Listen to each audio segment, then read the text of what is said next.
I have heard it said that in CC that problems cease. Now, I find this very hard to understand. I can see that problems, you might see problems in a different perspective. That it would seem to me, for me to say there are no problems, it would be like hiding my head in the sand. You are right, you are right. So that is why we never say there are no problems. There are some societies or some kind of people who say there is no suffering. But we don't say there is no suffering. We say there is lot of it. Only it should not have been there. We don't say there is no suffering. We don't say there is no problem. We say individual life is full of problem. And then we say we have caught the pulse of problems. What we have known is problems arise in weakness. So wherever we locate problem, what we locate is the cause of weakness. The cause of the problem, weakness, weakness, weakness. We have found a solution to eliminate weakness.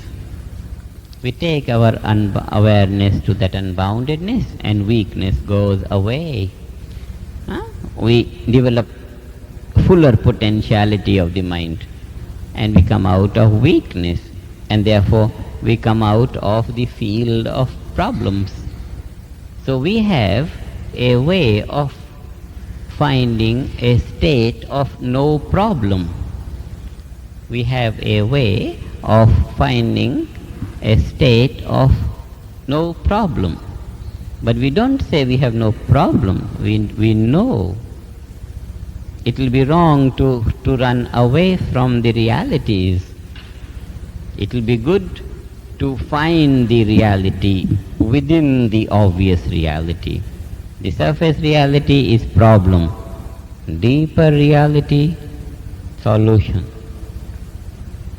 So we bring the level of solution to our awareness, and therefore we have the technique of living in the state of solution rather than suffering in the state of problem.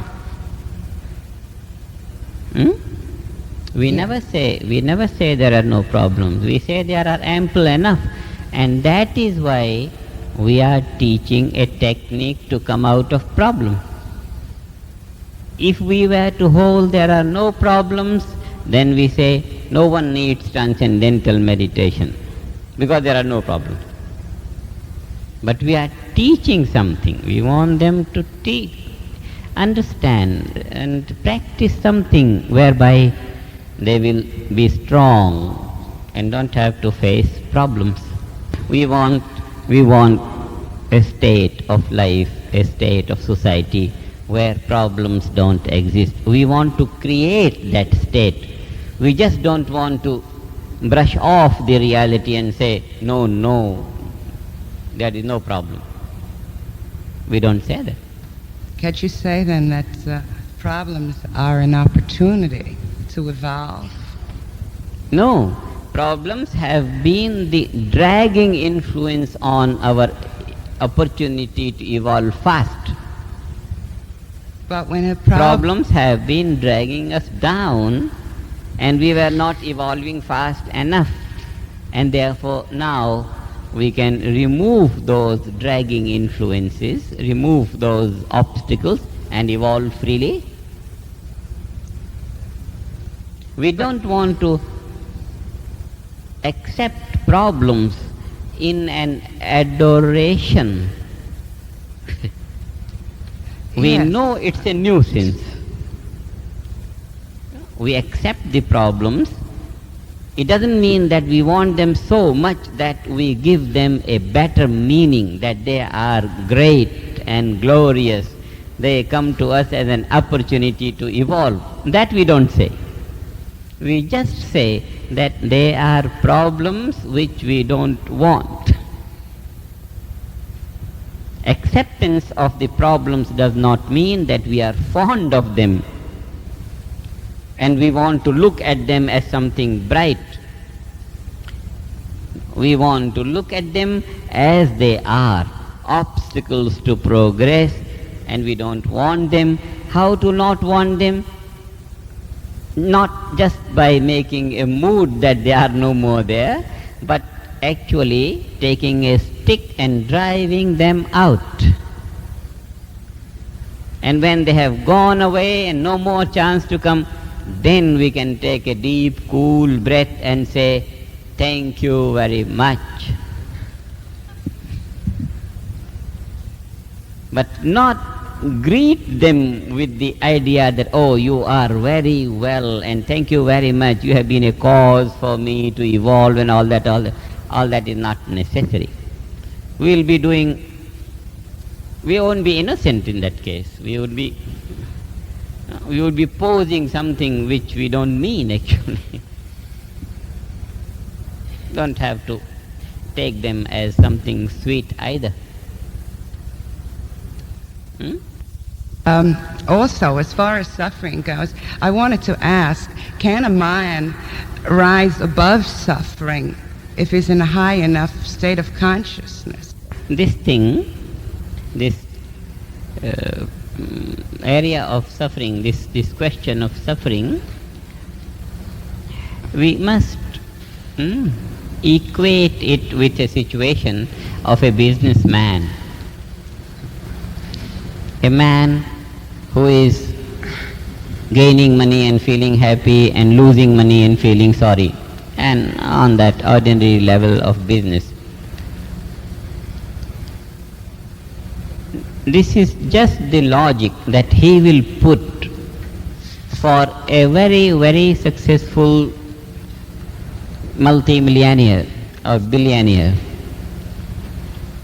Now, the status of a billionaire, a very fulfilled businessman, he is losing so many millions every day, gaining so many millions every day, losing so many, just floating in this gain and loss all the time.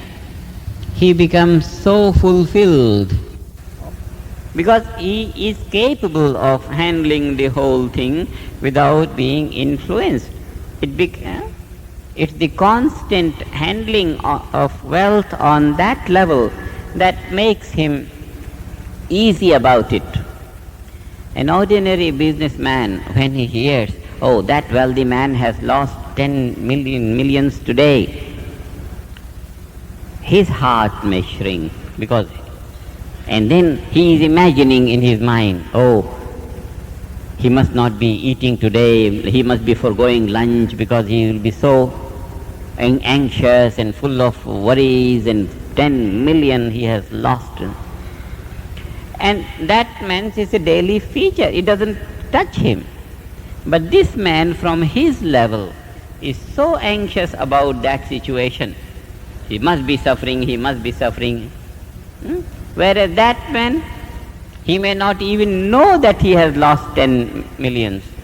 His manager would be handling this side and that side. He may be on holiday. This is just the case. If one's awareness is open to that unboundedness, relative here, there, what does it matter?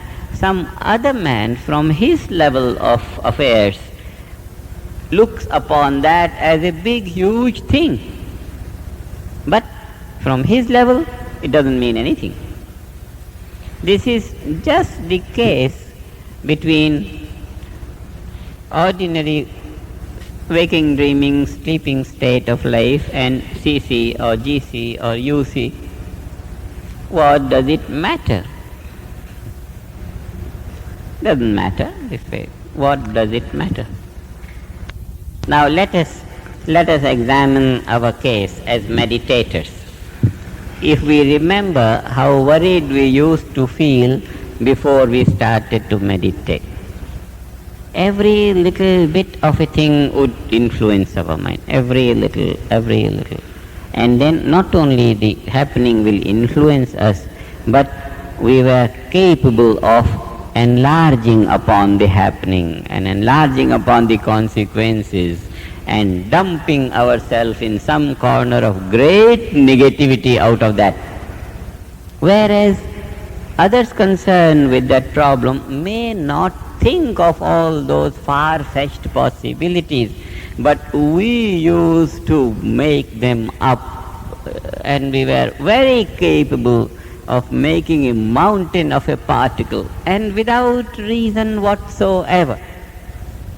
Everything used to influence us without meditation, before meditation. And now, ever since we started to meditate,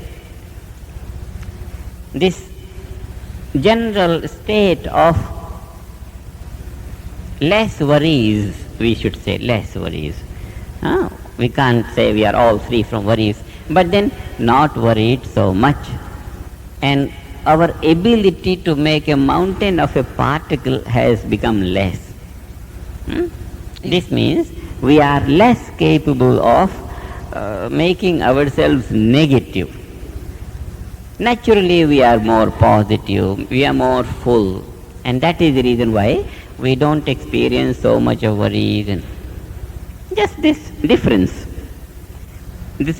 we take to much more higher state, and then now we worry less, and later we will worry still less, and later we will worry still less, and later still less, and later no worries.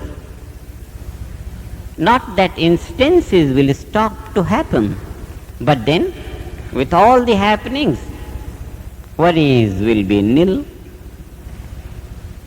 From our own experience of meditation, we know that we are rising in a state of balance as our practice grows.